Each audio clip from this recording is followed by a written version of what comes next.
नमस्कार, स्वागत है आप सभी का म्यूचुअल फंड हेल्पलाइन में। आपके साथ मैं हूं स्वाति। क्या आप कम रिस्क में अच्छा मुनाफा कमाना चाहते हैं? क्या कुछ पैसा छोटी अवधि के लक्ष्यों के लिए और कुछ लंबी अवधि के लक्ष्यों के लिए रखना चाहते हैं? तो ऐसे में म्यूचुअल फंड आपके लिए एक बहुत ही बढ़िया विकल्प है। म्यूचुअल फंड में आप जब चाहे तब निवेश कर सकते हैं। एक दिन से लेकर सालों तक निवेश करने की सुविधा म्यूचुअल फंड में आपको मिलती है, लेकिन निवेश करते वक्त आपको बहुत सारी बातें ध्यान में रखनी चाहिए और वो बातें हम आपको बताते हैं हमारे शो म्यूचुअल फंड हेल्पलाइन में। चलिए शुरू करते हैं आज का शो और देखते हैं कि आज के शो में खास क्या है। आज आपको हम बताएंगे कि मार्केट में उतार चढ़ाव का डेट फंड पर कितना असर पड़ता है। साथ ही ये भी जानेंगे कि क्या डेट फंड से आप कमा सकते हैं 10% तक का सालाना return. Motilal Oswal mid cap 30 fund का प्रदर्शन बहुत ही खराब चल रहा है, तो क्या इसमें निवेश रोक देना चाहिए? और फंडनामा में आज एक्सिस मिड कैप या फिर डीएसपी मिड कैप दोनों में कौन ज्यादा बेहतर है, जानेंगे हमारे एक्सपर्ट से।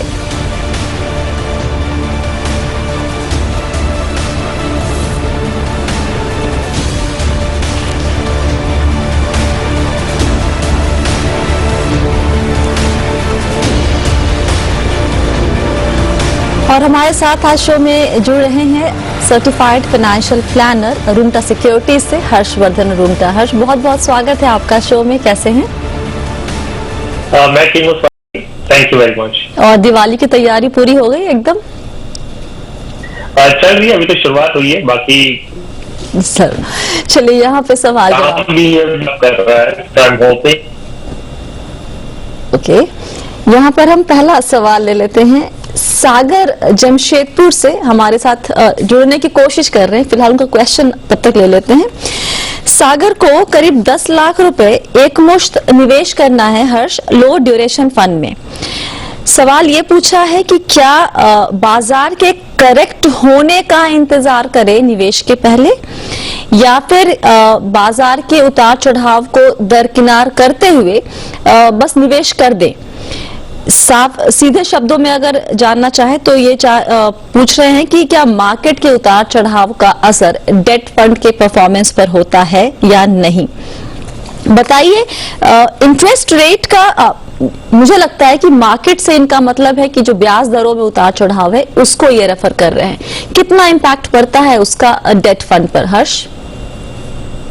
आपने सही थी कि इन्होंने जो मार्केट का उदाहरण जो वर्ड यूज किया है, मैं भी यही अज्यूम कर रहा हूं कि ये इंटरेस्ट रेट की जो मूवमेंट है उसको कंपेयर करना चाह रहे हैं डेट फंड के परफॉर्मेंस से, क्योंकि इक्विटी मार्केट का जो उतार चढ़ाव है उससे उनका लो ड्यूरेशन फंड का आई एम श्योर ये समझते हैं कि उसका लिंक नहीं है, रियली स्पीकिंग। तो पहली बात, अगर ये लो ड्यूरेशन फंड में इन्वेस्ट करना चाह रहे हैं और लो ड्यूरेशन फंड का अगर हम स्टडी मैंडेट देखें तो उसमें बहुत क्लियरली दिया गया है कि जो एवरेज मेच्योरिटी होगी जो सारे पेपर्स होल्ड करते हैं वो करीबन 1 साल की है। तो इंटरेस्ट रेट मूवमेंट अगर होता है तो उसका जो असर होता है वो लॉन्ग टर्म पेपर्स पे ज्यादा होता है और शॉर्ट टर्म पेपर्स पे कम होता है। क्योंकि इनकी ड्यूरेशन जो पोर्टफोलियो की ड्यूरेशन एवरेज मेच्योरिटी है वो है 1 साल की। जो इम्पैक्ट, मान लीजिए अगर इंटरेस्ट रेट बढ़ता भी है या घट भी बहुत शार्पली नीचे जाता है या ऊपर जाता है, इतना फर्क फंड में नहीं पड़ेगा जितना कोई लॉन्ग ड्यूरेशन फंड पे पड़ता है। तो मेरा सुझाव है कि क्योंकि सागर को एक टेम्पररी पार्किंग ऑफ फंड चाहिए, भाई मुझे पैसे लगाने कहीं पे, जब चाहिए मुझे मिल भी जाए, तो अगर वो वेट करते रह जाएंगे तो वो पर्पस ही डिफीट हो गया। तो अगर ये तुरंत इन्वेस्ट करें तो ज्यादा बेहतर होगा, ज्यादा वॉलेटिलिटी ऐसे भी लो ड्यूरेशन फंड में होने नहीं वाली। दूसरा पॉइंट ये है कि अगर ये फिर भी थोड़ा एप्रीहेंसिव है, थोड़ा घबरा रहे हैं कि भाई इंटरेस्ट रेट मूवमेंट होगा, किसी ने शायद इन्हें कहा होगा कि भाई इंटरेस्ट रेट मूवमेंट की वजह से डेट फंड में लॉस भी हो सकता है, अगर ऐसा इनके मन में कोई भी अगर डाउट है तो ये बैंक फिक्स डिपॉजिट कर ले। ऐसा नहीं है कि इन्हें डेट फंड में ही करना जरूरी है, ये बैंक की फिक्स डिपॉजिट भी कर सकते हैं, 6 महीने की, 9 महीने की या 1 साल, जैसे इनका ड्यूरेशन है उस बेसिस पे ये बैंक की फिक्स डिपॉजिट कर लें। लेकिन वेट करने से ये पूरा पर्पस एक्चुअली डिफीट हो जाएगा। उन्हें पैसे 1 साल के अंदर में चाहिए तो आप वेट करते रह जाएंगे तो फिर उससे कमाने का तो मौका आपका पूरा। हालांकि हर्ष, इन्होंने कहीं पर भी मेल में ये जिक्र नहीं किया है कि वो कितने वक्त के लिए निवेश करना चाहते हैं। इन्होंने सिर्फ कहा कि 10 लाख रुपए लमसम इन्वेस्टमेंट है और इन्होंने लो ड्यूरेशन कैटेगरी की बात कर ली है। तो अगर ये मान के चले कि इनका ड्यूरेशन थोड़ा लंबा है, शायद ये 1 साल से कम के लिए निवेश की जगह नहीं तलाश रहे हैं, तो वैसे में क्या विकल्प रहता है डेट कैटेगरी में? वेल, अगर मैं समझ रहा हूँ, क्योंकि उन्होंने स्पेसिफिकली लो ड्यूरेशन फंड पूछा, अगर हम एक इन्वेस्टर की क्वेरी समझें, तो अगर ये सिर्फ एक अगर इनकी क्वेरी आती कि भाई मुझे डेट फंड में निवेश करना है और मैं 2-3 साल के लिए करना चाहता हूं, तो ये डेफिनेटली एक डेट एलोकेशन का इन्वेस्टमेंट है, क्योंकि इन्होंने बहुत स्पेसिफिकली लो ड्यूरेशन फंड बोला है। तो ये दर्शाता है कि इन्होंने थोड़ा बहुत तो रिसर्च किया है और अपनी टाइम होराइजन को मैच करते हुए उन्होंने कोई स्कीम चूज की है। लेकिन नेवरदलेस आपका जो सवाल है कि अगर इनका टाइम ड्यूरेशन 1 साल का स्ट्रिक्टली नहीं है और अगर ये थोड़ी और लंबी अवधि के लिए करना चाहते हैं एज ए डेट एलोकेशन, तो मेरा मानना है कि शॉर्ट टर्म फंड जो है वो बहुत ही अच्छी कैटेगरी है एक डेट इन्वेस्टर के लिए, जो फायदा भी उठाना चाहते हैं, इंटरेस्ट रेट मूवमेंट का थोड़ा बहुत भी उन्हें एक कैपिटल गेन्स के रूप में थोड़ा फायदा मिले, और एक debt allocation point of view से उसमें एक बहुत अच्छा कैटेगरी है, वो है short term debt fund ji. तो ये या तो short term debt fund choose कर सकते हैं if it's a debt allocation. Okay, alright. अगला सवाल लेते हैं यहाँ पर। समीर हमारे साथ दुबई से जुड़ रहे हैं फोन लाइन पे।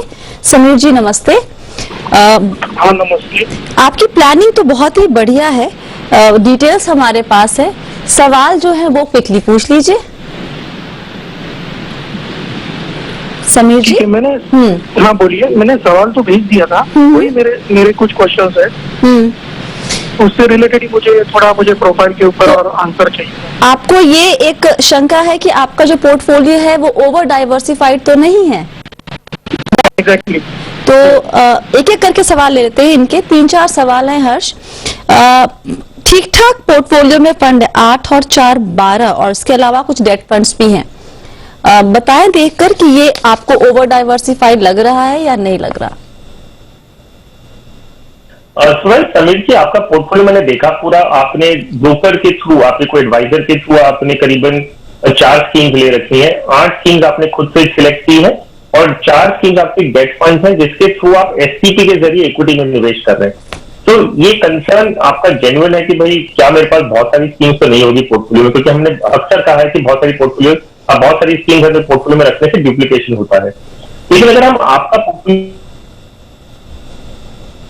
आपने जो इन्वेस्टमेंट किया है उसमें थीमेटिक फंड भी है, लार्ज कैप है, मिड कैप है, स्मॉल कैप है, इंटरनेशनल फंड है, आपने जो अलग अलग कैटेगरीज में इन्वेस्ट किया है, तो ये बहुत नेचुरल सी बात है कि आपके पास ज्यादा स्कीम अपने पोर्टफोलियो में होंगी।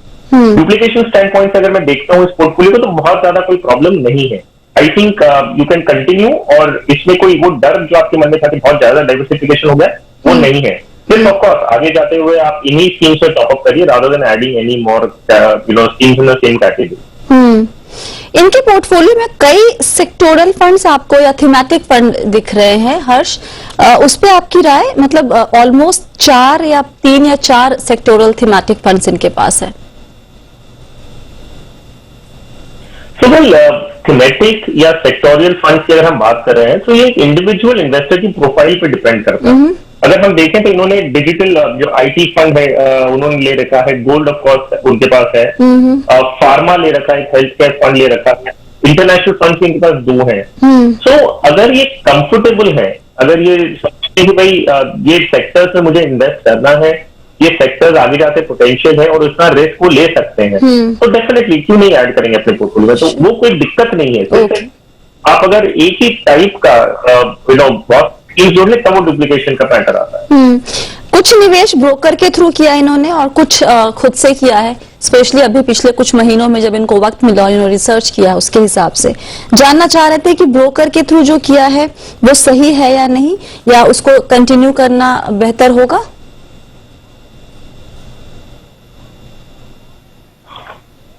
सो देखिए, सिंपल सी पॉइंट है कि जो दो तरीके के सवाल है। एक है जो स्कीम्स उन्होंने ब्रोकर के थ्रू लिया है, क्या वो स्कीम्स ठीक है? तो मुझे स्कीम्स में कोई भी दिक्कत नहीं दिख रही। तो स्कीम वाइज उनमें कोई भी ऐसे कोई प्रॉब्लम नहीं है कि ब्रोकर के थ्रू की जो स्कीम्स है वो बंद करनी है एक्सेट्रा, वो करने की जरूरत नहीं है। दूसरा सवाल जो इनका था कि क्या उन्हें ब्रोकर के थ्रू कंटिन्यू करना चाहिए, क्योंकि उनके पास डायरेक्ट प्लान भी ऑलरेडी है, खुद पे रिसर्च करके हम डायरेक्ट प्लान में करना शुरू कर चुके हैं।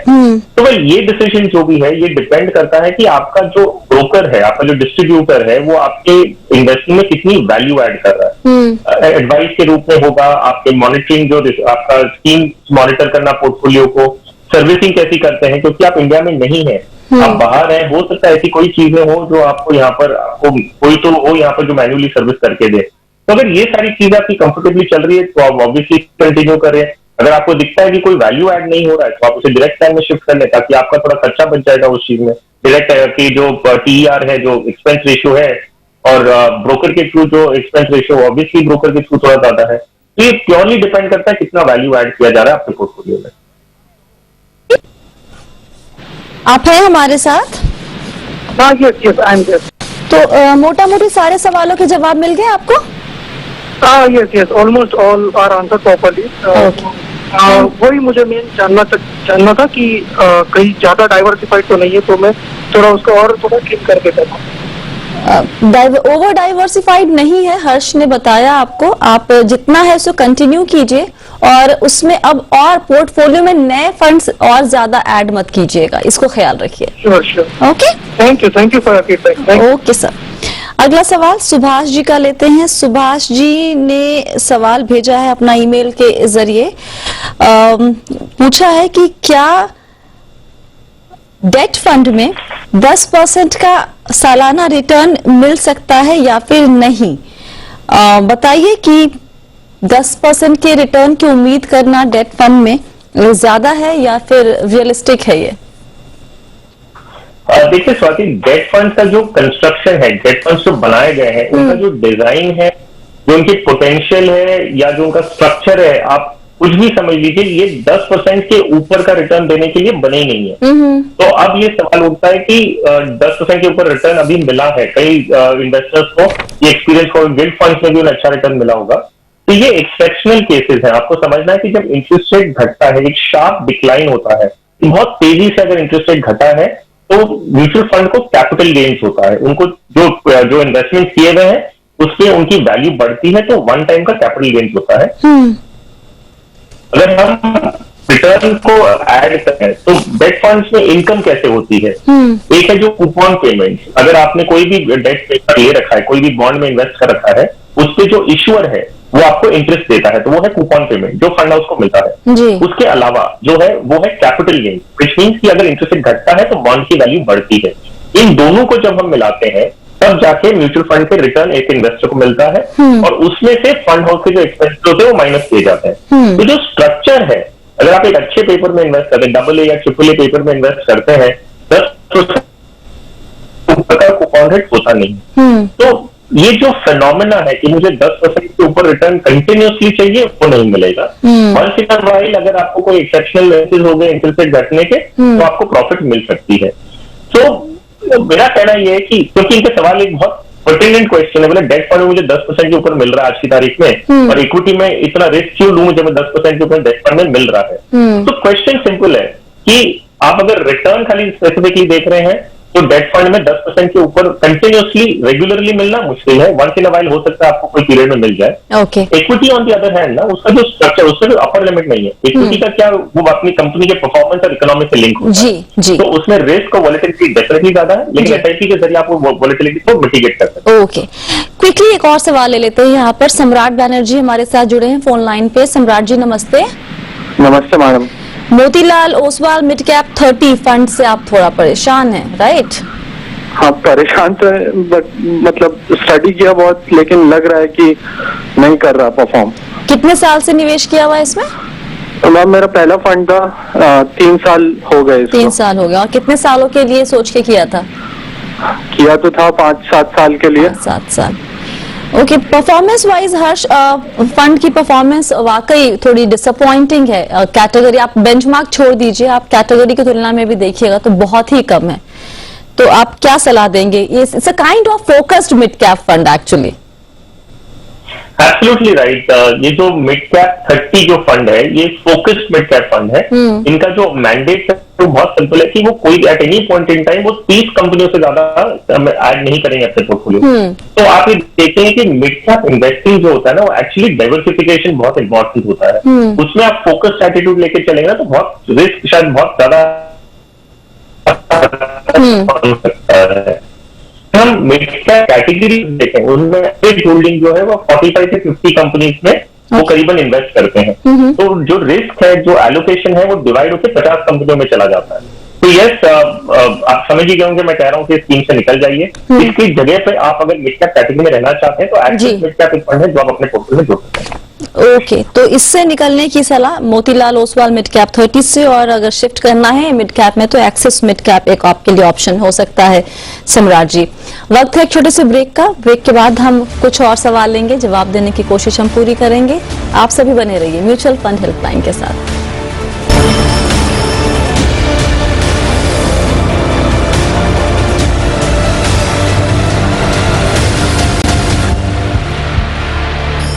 म्यूचुअल फंड हेल्पलाइन में एक बार फिर से आप सभी का स्वागत है। आज हमसे बात कर रहे हैं certified financial planner Harshvardhan Rungta, और अब हम रुख करते हैं सीधे अपने खास सेगमेंट फंडनामा की तरफ।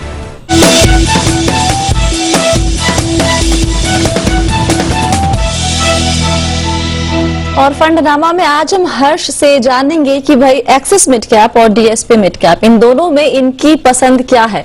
इस पे हमारी पहले बात हो चुकी है। हर्ष, आपको ये कंपैरिजन समझ में नहीं आ रहा था कि क्यों चाहिए, लेकिन बहुत सिंपल सा ये थॉट था कि भाई जब लोगों के सामने ऑप्शंस होते हैं, एक मिड कैप, दोनों अच्छे फंड हैं, दोनों का रिटर्न अच्छा है, तो वो किस बेसिस पे तय करेंगे किसके साथ जाएं। तो मैं आपसे इसलिए जानना चाहती हूँ कि एक्सिस मिड कैप और डीएसपी मिड कैप में आप किसके साथ जाएंगे। वेल स्वाति, आपने सही कहा कि हर एक कैटेगरी में एक से ज्यादा फंड होंगे जो अच्छा प्रदर्शन देंगे, अच्छा फंड होगा, और हम चाहेंगे कि हम एक से ज्यादा इन्वेस्टमेंट करें। लेकिन हमें अगर एक ही चूज करना है तो मेरा चुनाव रहेगा एक्सिस मिड कैप फंड से। और उसका 2-3 कारण है। मिड कैप इन्वेस्टमेंट की फिलॉसफी देखते हैं तो एसेंशियली ग्रोथ ओरिएंटेड होता है, कि वो चाहते हैं कि हमारा इन्वेस्टमेंट थोड़ा जो बेंचमार्क और जो लार्ज कैप्स हैं उससे ज्यादा हमें अग्रेसिवली ज्यादा बेटर रिटर्न्स दें। तो अगर हम एक्सिस फंड हाउस का एक अप्रोच देखें, इन्वेस्टमेंट फिलॉसफी देखें, सिर्फ मिड कैप नहीं, उनके हर एक फंड में उनका जनरली ग्रोथ को वो चेस करते हैं। तो मिड कैप कैटेगरी के लिए बहुत अच्छा इम्प्लीमेंट होता है। अगर हम रेशियो की बात करें, कंपैरिजन करें कि रिस्क को कितना ज्यादा ले रहे हैं, उनके वैल्यूएशन, पोर्टफोलियो वैल्यूएशन कैसी है, और जो स्टैंडर्ड डिविएशन है, जो उनके रेंज है जिसमें परफॉर्मेंस वेरी करता है, वो सब चीजें हम कंपेयर करेंगे तो एक्सिस के फेवर में ज्यादा आती है। उदाहरण के रूप में आपको बता दूं कि अगर हम ये पोर्टफोलियो प्राइस टू बुक वाले रेशियो अगर देखते हैं, पीबी रेशियो देखते हैं एक्सिस का, दैट इज 4.95, बीएसपी का देखते हो 3.85 है। अगर पी रेशियो से कंपेयर करते हैं तो भी उसका 32.72 का पीई है पोर्टफोलियो का एक्सिस का, और डीएसपी का है 25। तो क्लियरली ये दर्शाता है कि वो ग्रोथ को चेस कर रहे हैं और वैल्यूएशन उनका ऑब्जेक्टिव नहीं है कि हमें कोई सस्ती वैल्यूएशन की स्टॉक लेने, ऐसा नहीं है। अगर हम इसे अभी कंपेयर करते हैं जो रिस्क ले रहे हैं, जो बीटा से और स्टैंडर्ड डिविएशन से, कि भाई मेरा बीटा किसमें कम है, तो मार्जिनली एक्सिस ऑफ कोर्स कम है। लेकिन अगर स्टैंडर्ड डिविएशन एक बहुत इंपॉर्टेंट मेजरमेंट है ये देखने के लिए कि जो परफॉर्मेंस है स्कीम का वो कितना वेरी कर रहा है, एसेंशियली आपको बताने के लिए कि कंसिस्टेंट, उसमें भी एक्सिस का अगर आप देखें तो standard deviation is much lower, which is 18.5, और डीएसपी का देखें तो 22.5।